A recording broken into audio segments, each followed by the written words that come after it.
Herzlich willkommen zur Sternstunde, die heute auf Englisch stattfinden wird. Also in diesem Sinne switche ich jetzt die Sprachen und sage Welcome to Sternstunde, and this time with Shadi Bahoud and with George Kandalaft. Hi George. Hi Shadi. George, you are a Palestinian with an Israeli passport. You are a music therapist and you're a musician and you play the Oud. Yeah. The Arabic instrument which is so famous in the world.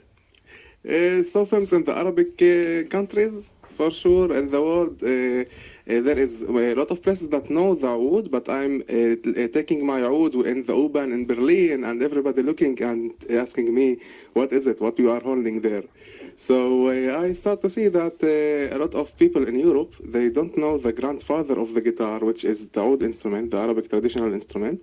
And I'm starting in Europe to play more and more and to let the people know from my lot of concerts that I'm doing here. So the reason why you came to Berlin is that you want to make the Oud in Germany more popular. I think this is one of the last reasons that I moved to here. Really?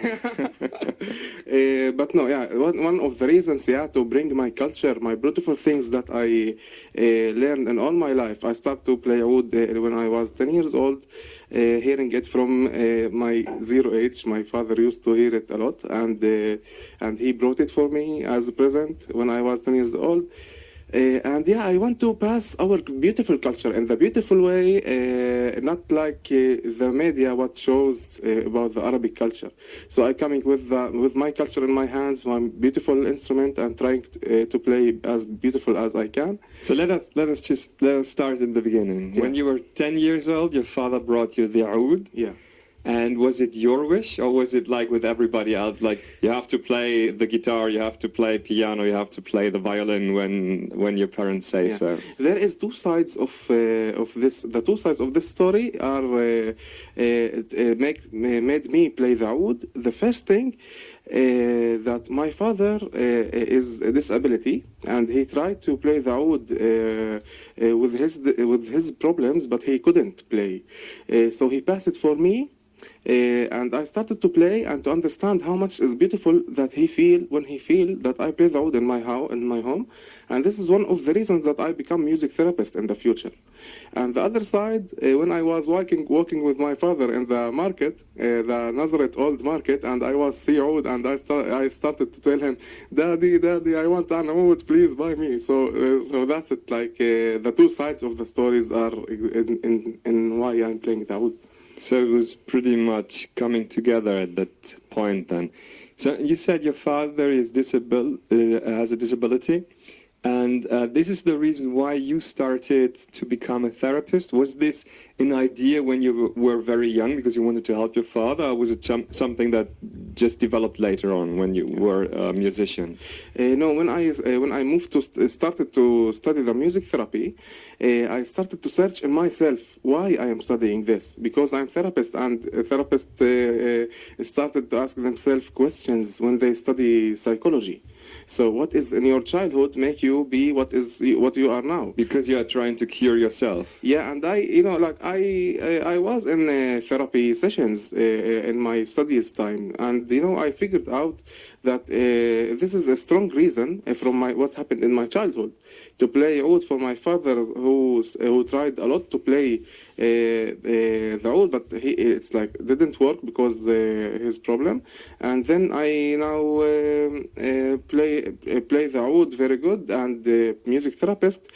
And one of my stories is a kid without hands at all. That he was in my therapy sessions, that I teach him to play Oud by his legs, and we started to perform. So there's a video of this kid, and he has no or his arms are they're like very, I don't know, are they amputated? Yeah, he is armless. All is his arm. Is this from birth, or is it? Yeah, from birth. From birth. So he has no arms, and then he plays the Oud. The Oud is in front of him on the floor. He sits on a chair, and then he plays the Oud with his toes. Feet. Yeah, with his feet. Yeah, and I have a very strong YouTube channel. It's up to 650,000 views, and there is a couple of videos for this kid. Or just you can write on YouTube armless Oud player. That's it. Armless Oud player, and you find it very clear where there is concert with, in front of 1,000 people, a very big one, and we made a lot of. So I can imagine for a kid, like he's like what, 10, 12 years old? We started when he was 8 years old, and now he is 12. Okay. So like he's in this very sensible and sensitive phase, like in puberty. When you start to grow up, you start to become a man, and this is like, I think like everyone remembers this time of his life. It's some kind of everything changes. Yeah. And I can imagine like, or I try at least to imagine like having like such a strong disability and then learning to play the oud at least in a very special way might make you a stronger person. Yeah. I want to speak about it because when I start to work with this kid, when I started to work on this kid, I started to feel that I am the one who have the disability. Because in the first show of this kid perform, there's one from a TV station in the Holy Land. He asked me, what do you think about this very big success that you made now? With the kid? With the kid. So I started to think about myself because before I start to work with this kid, you know, to be as musician with all the competition, it's like I felt like that I cannot be a really famous oud player, you know, understand? And this kid came and he told me, I want to be a famous oud player, and the TV station started to interested in him in the first concert. So I felt that he is faster than me to become real famous to his dream, which is my dream. Because he's something like very, very special, and the media is like hurrying for it. One of them is something very special, but he wanted to play and he wanted to go on the stage, and he believed in himself. And this is one of the therapy things that's very important. When I started to work with this kid, he didn't believe in himself. He felt very weak. In our community, they are very aggressive with the people who are disabilities. When he was walking in the street, people start to laugh at him or to say, "Oh, his hand is gone," and or kids following him and try to see what is inside his shirt. You know, like this, all these hard things. And after the first concert of this kid, what the stage make. He was walking in the street and a man parked his car near the kid, and he went down and they say, "Wow, you made very, very strong job. I saw you in the website." So he stopped on the street? Yeah, the guy who was driving. Yeah, just, you know, like is how they react for the people when they saw a disability kid playing, and what change make him. So with your work and what this kid achieved, you really, like the two of you really did make an impact on society. We are trying and we are working about it. Now when we are performing, we are more than playing music. We are speaking, we are telling our message after 4 or 5 years working, telling our message to all the disabilities kids, and I am working with more and more disabilities. Give us an example, like when you enter the I don't know, the stage. Yeah. Then what do you start with? Do you start with music or do you start with a speech? Yeah. How does this look like? Yeah, the first thing, it started before that we are going to the stage. It's starting when we are in the way to the stage, even the way to the hall. So there is people outside seeing us coming, and they say, "Oh," in Arabic they say "haram," like it's like so bad how your situation, you are without like hand. Poor boy. Yeah, poor boy. Yeah. So I feel myself, I don't have disability. I feel that I want to run away from this speaking. And after 10 minutes, we are going to the stage and then going down from the stage. And then it's like the same people saying the opposite things. They say, "Wow, you are amazing." So this is the change. So what we are doing on the stage, starting with playing oud, you see all the people shocked, and sometimes you see the tears of the people. Like it's like me really so make they you are very cry. touched. But then there is the switch come. So we make a comedy show, kind of comedy show, that the kid tried to teach me oud on the stage. Okay. And I cannot make it. Yeah. And they start, no, don't play C, play B, no, it's wrong. And it's like somehow comedy show that the people start to laugh about it. And then I'm telling the people, you see, I am playing the oud for, I don't know like how much years, 17 years. And I cannot do what this kid is doing, and I am sure that all of you cannot do. So this kid is really special. So this is the message of one of the messages by comedy and laughing in this very hard situation. And then we are telling the people, the kid tell the people who has disabilities how to come to the music, or to believe in their dream, to go out from the houses and to do more music. And it's a kind of you making the therapy for the people who see this. Because you start to think, the first thinking for you when you see the same kind of disability in the street, you will remember this kid. So if you next time see somebody without hand or without hands, you see, okay, yeah, this guy can play music. You understand? So you make the switch for the people when you make them see disability kid, and the association changing about what they think about disabilities. Before you worked with this kid, did you have? I mean, you had your father. You mentioned your father who has a disability. Would you like to say what it is, or?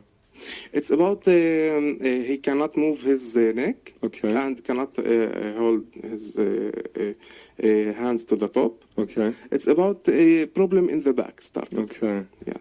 So like you know how to, I don't know how it is like to have people with disabilities around you. The thing before the kid, in 4 years, I started to work with schizophrenics. Yeah. I was 18 years old, and the manager of the place of the schizophrenics, the schizophrenic club, she was searching for an Arabic music therapist, and it's very, very hard to find Arabic music therapist. So she was searching, and So she just 1 second, just to remind the audience, like you are a Palestinian, you live in the state of Israel, which is in the city of Nazareth, but you have Palestinian roots, so your family is Palestinian. Yeah, we have the Palestinian traditions, the Arabic language. And you live like in a Palestinian community within the state Arabic of Israel. Palestinian community, and this work that I started in the with the schizophrenics, it was in Jerusalem. It's the old city of Jerusalem, which has like a very high population of Palestinians as well. Yeah, and I was there in the 2004. I started to live there, and I was 18 years old. And then in 2004, I watched from my window the wall built. And this is another story that if you want to go in, it's like how the therapy started to work there, because I started to work with blind people. And I was going to the school of the blind kids, and then the wall was built, and I couldn't continue with the school to go to the work to the other side of the wall to continue. So because you couldn't pass the wall. Yeah, because the 5 minutes way started to be 1.5 hours. So what the wall did is like cut into Palestinian land. It's very easy. The example of Berlin Wall. Yeah, I was born in the 86, and 86 the Berlin Wall was still here, and in 2004 I started to see the Palestinian-Israeli wall, what you want to call it. So actually 2004 I went to Palestine to work there for half a year, and I saw exactly the same. Like everywhere in the West Bank, they started to build up those pieces of the wall, and it really cut the land in half. So sometimes people, they had like the wall really like literally in front of their house, like maybe in the distance of 1 or 2 meters. Sometimes it just cut a school of the children, so the children would have to go like an extra way, like that could like take 1 or 2 hours, like what was 5 minutes before. Yeah, the school that I'm talking about, it's in Jerusalem. It's called, the area called Beit Hanina, and the wall really passes very, very nearly. And sometimes the parents, one of them has the Israeli identity, and the mother has the Palestinian, and it's really, really very complicated for the kids Sometimes they are going to the school and they cannot go back home after the school. So the school prepared beds to sleep. You understand? Like this is kind of a political situation. Inside, I'm speaking about my work in music therapy and the disability skills. This is my point of view now in this conversation. So, you started with the situation with the wall, like you saw the wall being built. What impact had the wall on your work that you couldn't go there anymore? Yeah, the thing is not only the wall, it's like from all the sides. The wall is one side, but I came from the north, from Nazareth. Yeah.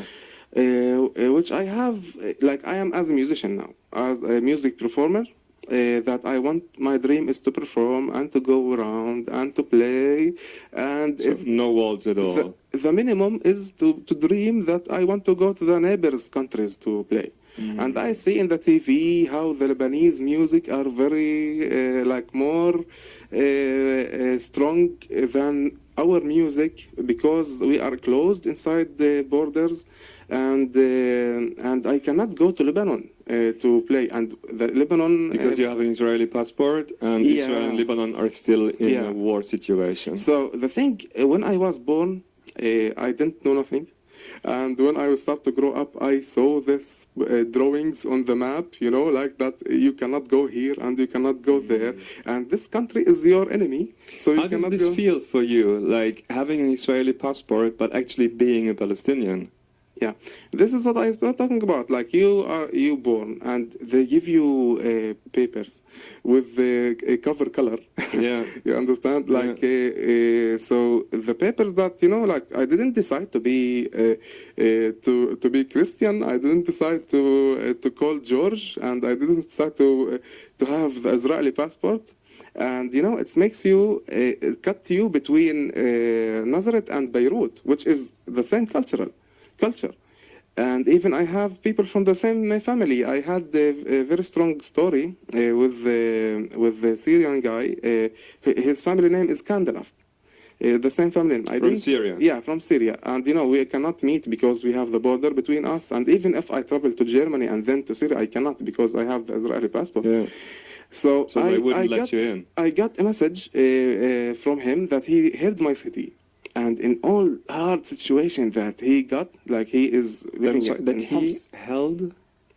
heard my CD. your CD. He okay. heard my music. Yeah. And he contacted me.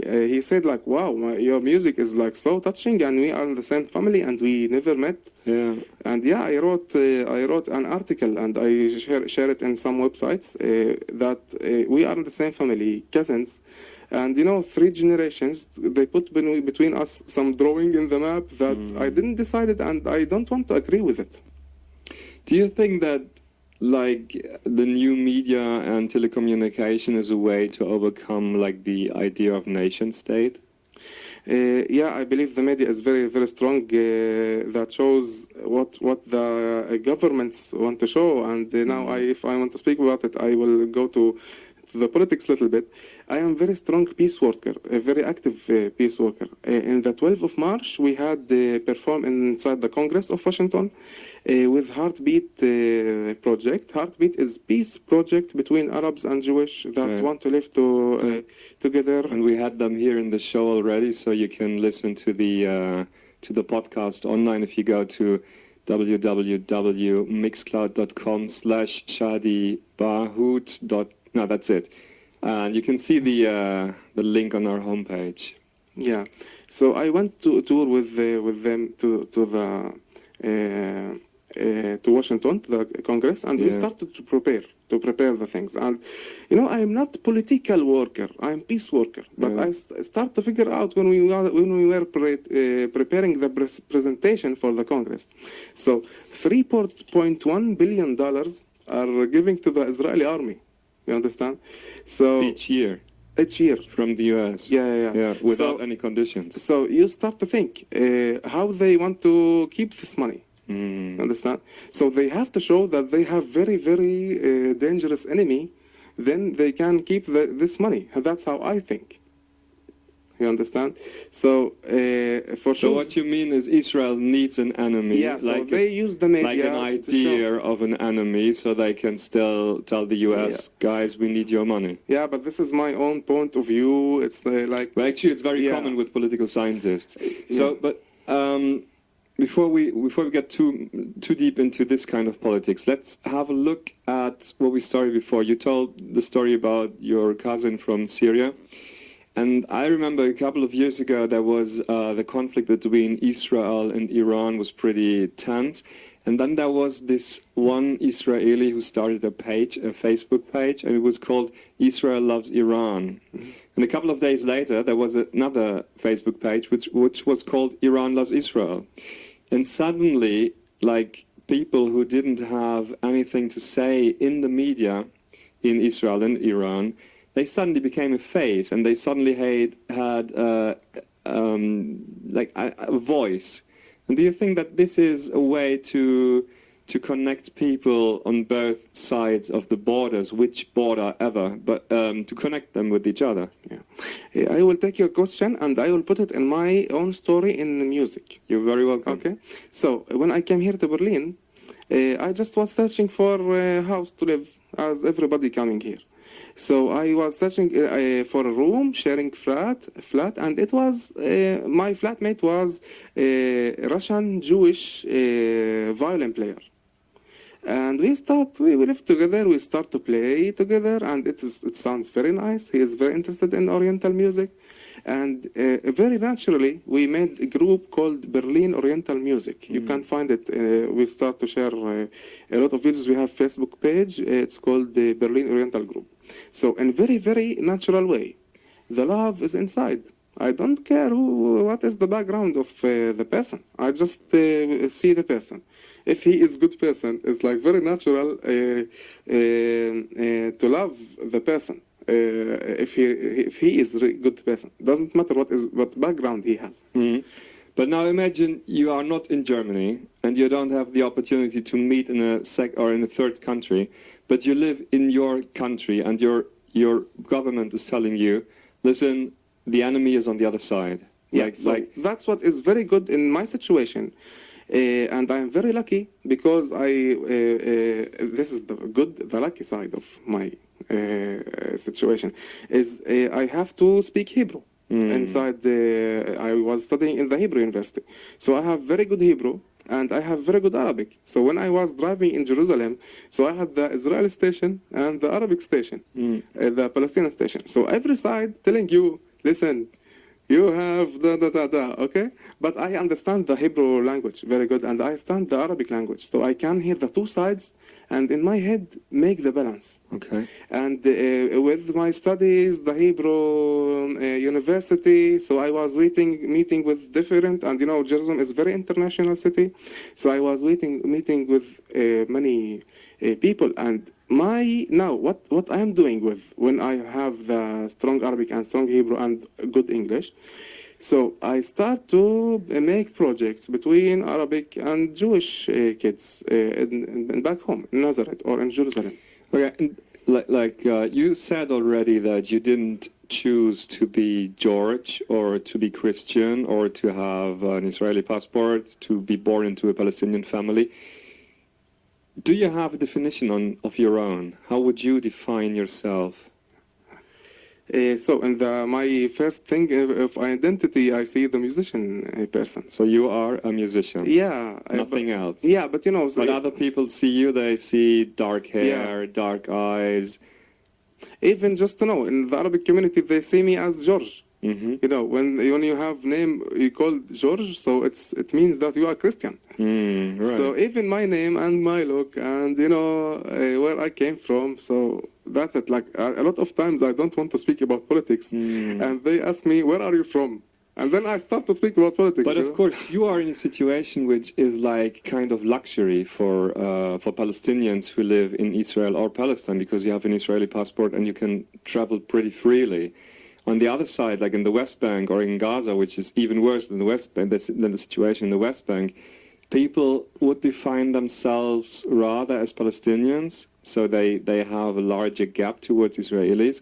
How do you deal when you speak to Palestinians from the West Bank or from Gaza? How does this feel for you? Do you have any, I don't know, maybe some kind of guilt? Like as a therapist, you will know what I'm speaking about. Like I am doing better than they. I was lucky to be born on this side. Okay, another time nobody decides where to born. Right. But yeah, sometimes I feel that okay, like they start to speak like when I'm meeting Palestinians here in Berlin, and that's we are going to play a Palestinian band on Monday in the Carnaval der Kulturen at 1:00 in Bazaar stage Halshistur. So when I start to speak with these people and I start to say like what is their story in their life, and how hard it's to get the visa to come here. You know, I just decided that I want to come to Berlin, and I just go to internet, bought a ticket, and came here. And then I got the artist visa, and it wasn't really difficult as somebody came from Arabic country. But I don't know how to deal with it. Just it's my reality, and I don't know how. Like, okay, I have the feeling that okay, they pass like they are living really hard. How they want to travel, if they want to travel or what. Like, but I have the same situation in the Middle East. I cannot go to Arabic countries, which is my dream to play with in these countries, to play the oud.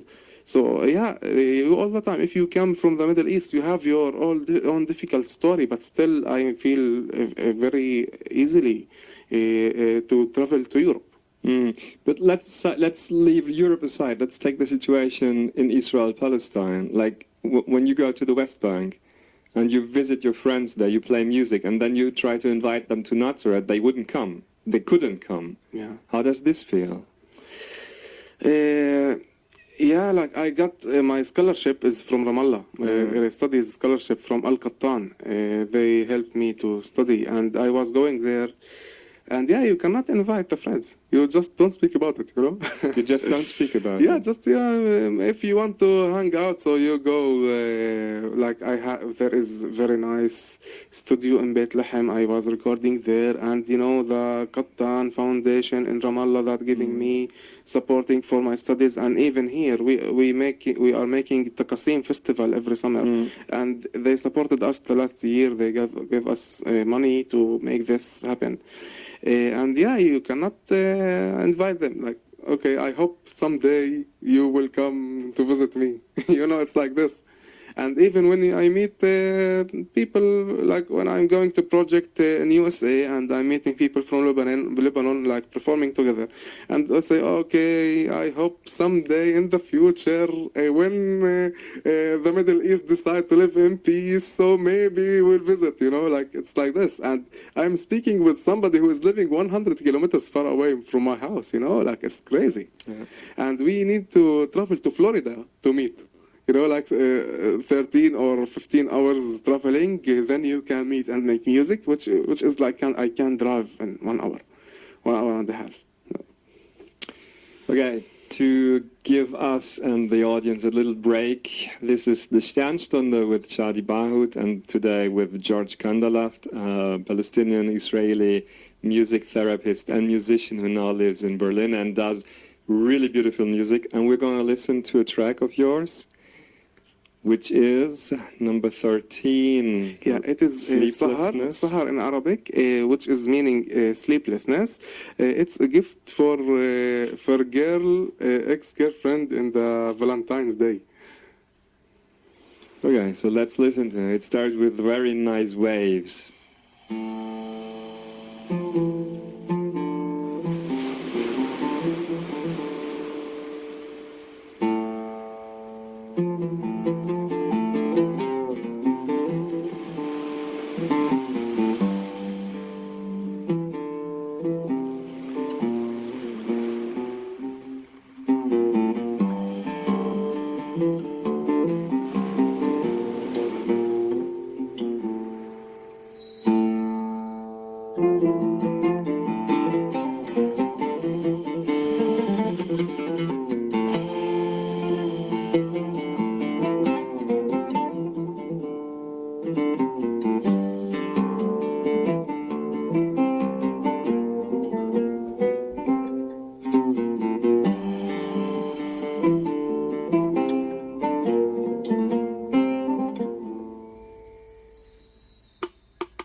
This is an amazing piece of music by George Kandalaft playing the Oud from the CD Black Pleasure. Yeah.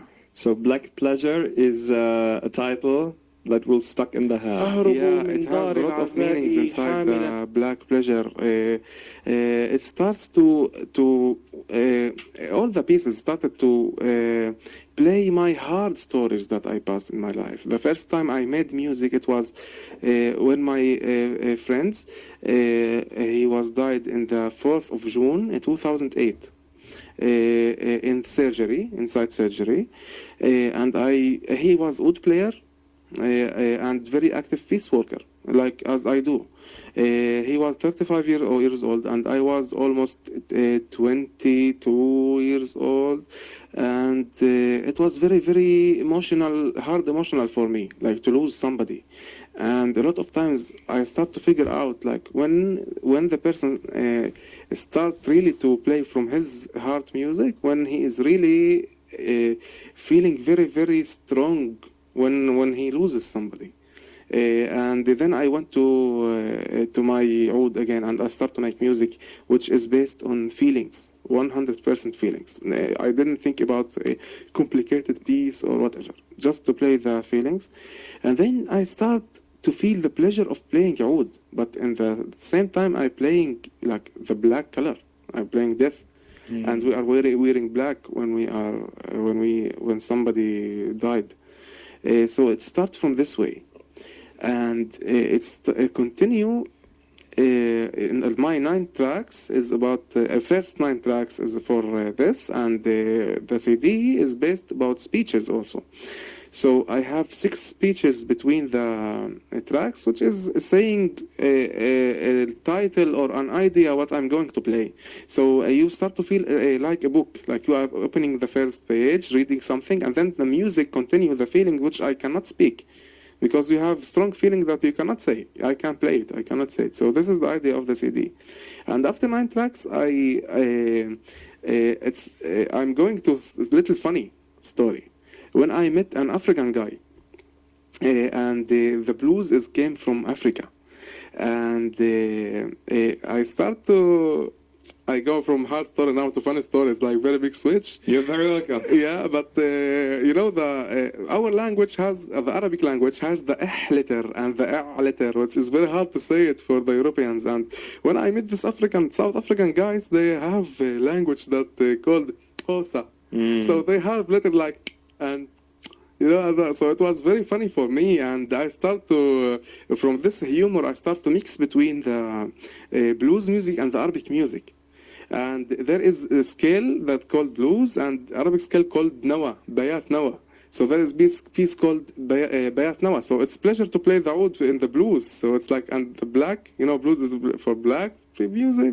Like being sad. Yeah. So yeah, I start, and then I put pieces that I wrote for ex-girlfriends. Yeah. So it's like, like it's sad like, ones as well. yeah, no, sad, sometimes happiness. You feel the happiness inside, but because it's what I felt. But it's like girls that I'm playing for them, but I'm not with them now. So it's like black pleasure also. And then I was before with the band.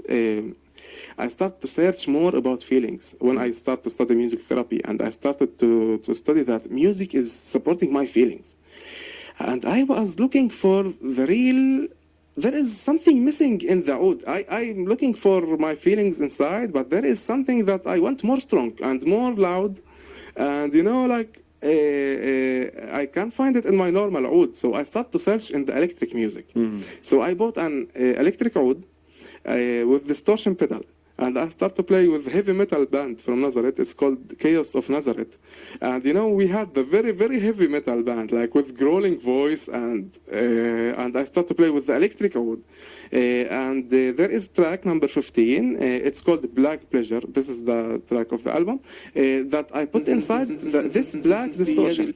So this is another way to say the black pleasure. So all these meanings, and sometimes what is nice is when you see black pleasure is everybody understood how he passed in his past.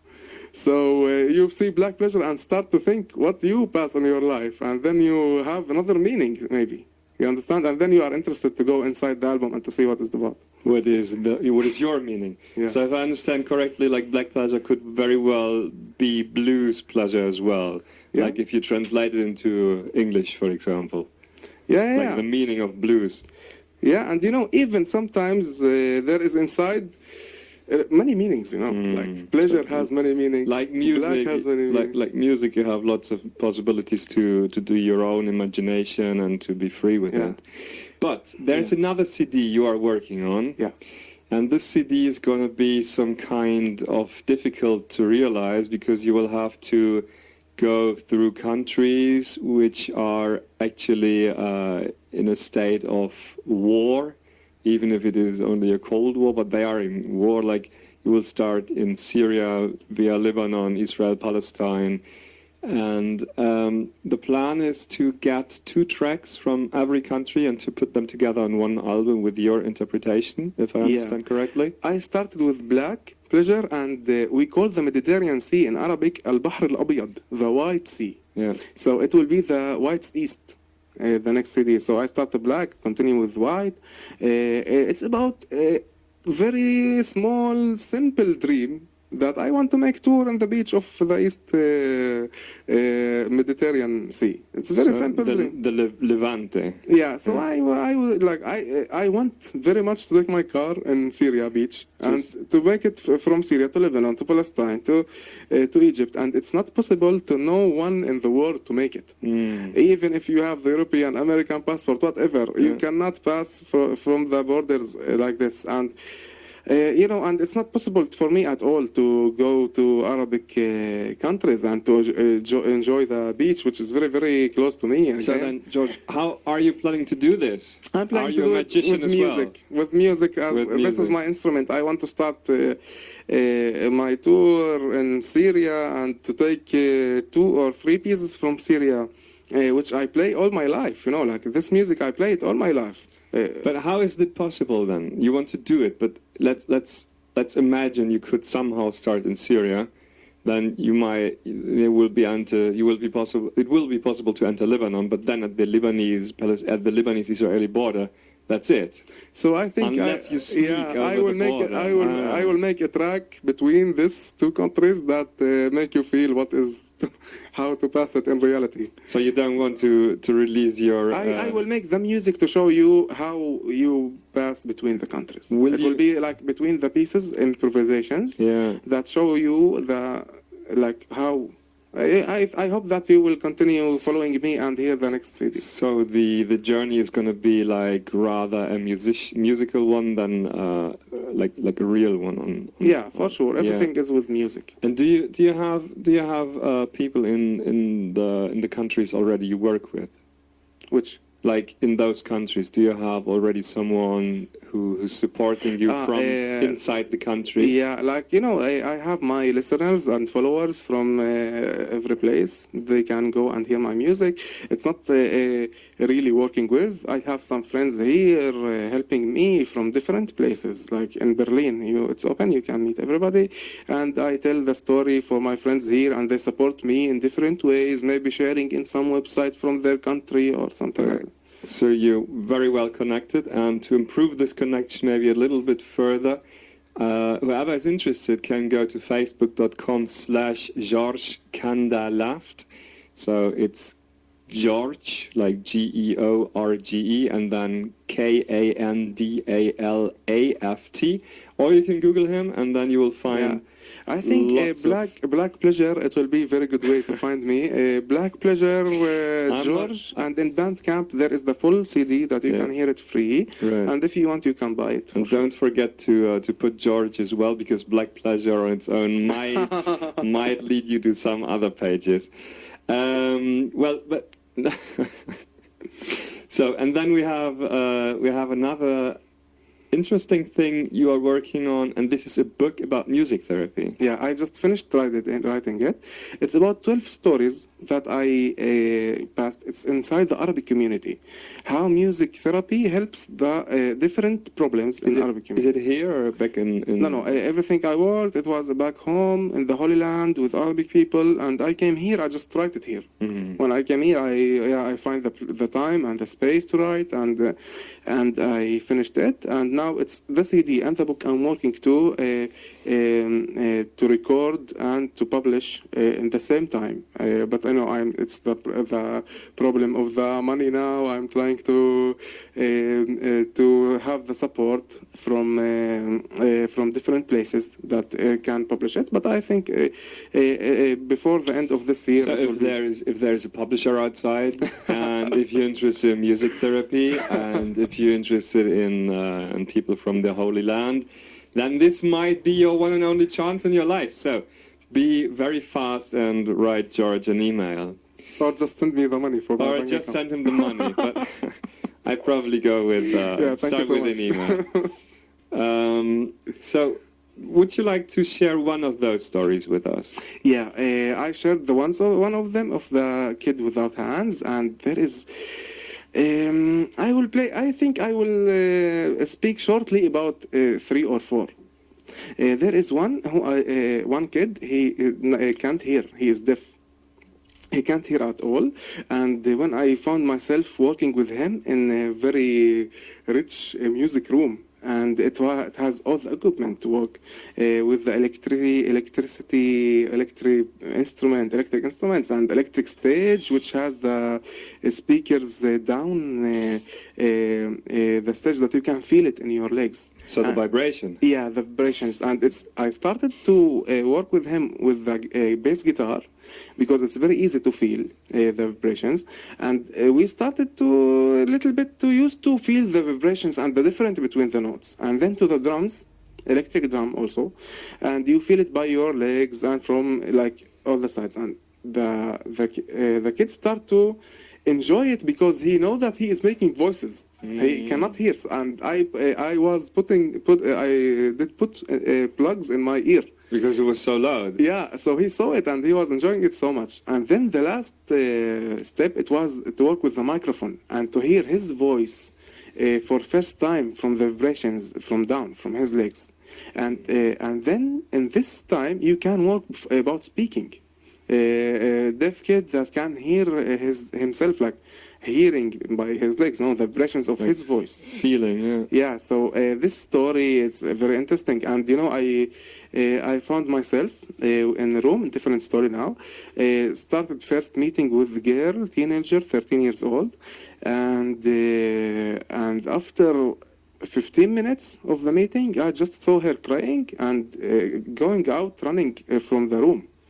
So I started to ask myself, what is the problem? And then I started to understand that she passed something very bad And you know, it's the rest of the story is in the book. It's very interesting, like how she felt. So what is it what music therapy does to people? Yeah, obviously it goes very, very, very, very deep. Yeah, it's going very deep. Sometimes it's an instrument to speak about the psychological deeply problems. Like, for example, another story in the book, I had 6 years old blind kid, and I know that he has very big problems inside his family. And he don't not speaking about it because he is young, and if to go to psychologist is like really it's not wrong, but it's heavy. For strange. So how using the instrument? So you know, I'm not a piano player, but I'm using the piano for the therapy. So we was sitting near the piano, and he is blind, who cannot see. He don't see what is happening. He hear what happened. So we are in front of the piano, just we are putting our hands on the piano, and I told him, I want to play you now home. So, do you think that I can play home? He's saying, like, how you can play it? So I put the pedal in my leg, you know, to open the voice and start to play an open sound to make it sound like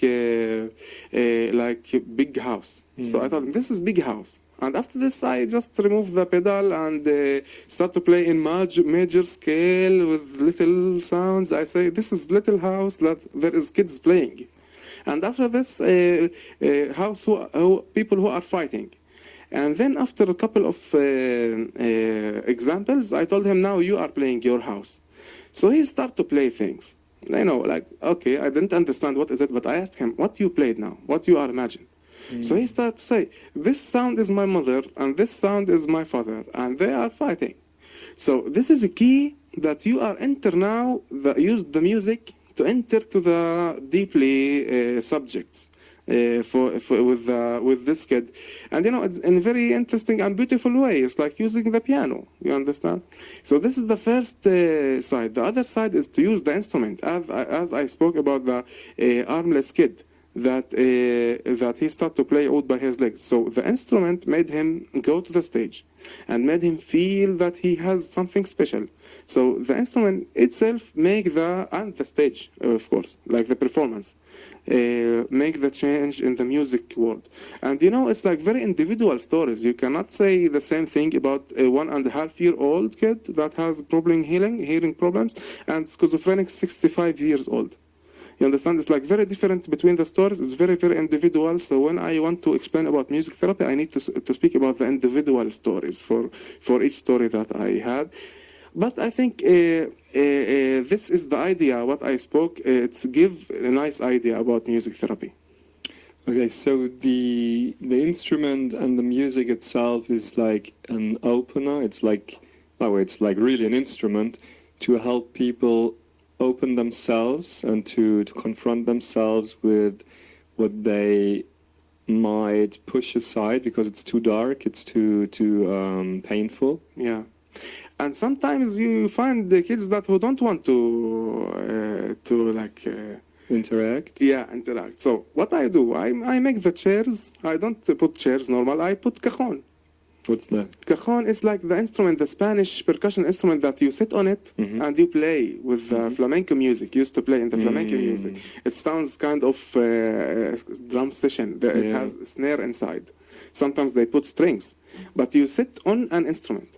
You understand? So sometimes the kids don't want to react, and so I tell, okay, you don't want to play in this instrument in the room. So do you know that you are sitting on a music instrument? So you need to find the other ways to let the kid interested in the chair that he is sitting. So yeah, it's a music instrument. So he start to think what sounds I can get. He start to look at it, and then you need to have a room that is like interested for the kid to take his attention. Okay, so if I understand correctly, then you are do you understand yourself as a supporter, or is there more? Yeah, I mean, like you don't force your clients into something, but you just show them the door, you show them the way, and then they have to go this way. Like Another time freely? it's very, very different. Sometimes I will put the example with the music. Sometimes I just following the kid what he is playing and I'm trying to follow him. Sometimes I'm leading him. I say, okay, you have to play like you see, like it's very different, very individual, and I do like I'm listening for the kid, for the person who coming for the therapy. Listen what his needs, and speaking also, and I feel what he need. He needs support, he needs leader, he needs coaching sometime. He just need to know what is his goal in the future and to help him to find his goal. Sometimes we put all the instrument in the side and we are speaking. Sometimes we don't speak at all and just play. Sometimes I'm teaching. I'm finding myself teaching the instrument because this is the way that he need. Like he need to study how to play guitar chords to write his song. So it's like very different and individual. So I'm afraid we have to come to an end because time has run out. So thank you very much for being with us here today, George. And to everyone out there who's interested in your work, he or she can fetch you on facebook.com/George Kandalaft, or they can Google you, of course, or they can Google George and Black Pleasure or George and Oud Player. And they will for sure find you, and you will find him, of course, on our homepage on www.multicult.fm.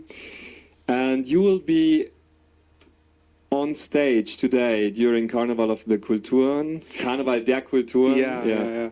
So I'm playing 2 concerts in the Carnival der Kulturen. I feel very lucky to be here only 6 months almost, and I am here in the Multicult Radio and the Carnival. So today at 4 I will be in Harsh's tour in the Bazaar stage with the Turkish singer Oz, she called, and Monday I will be at 1 o'clock with Palestinian band called Baladna. You are very welcome to come to here and to speak with me after, and then to follow. Okay, George, thank you very much. And in the end, we will listen to one last track, number 16, the dubstep. Oud. Okay, thanks for listening. This was Sternstunde with Shadi Bahut. Bye-bye.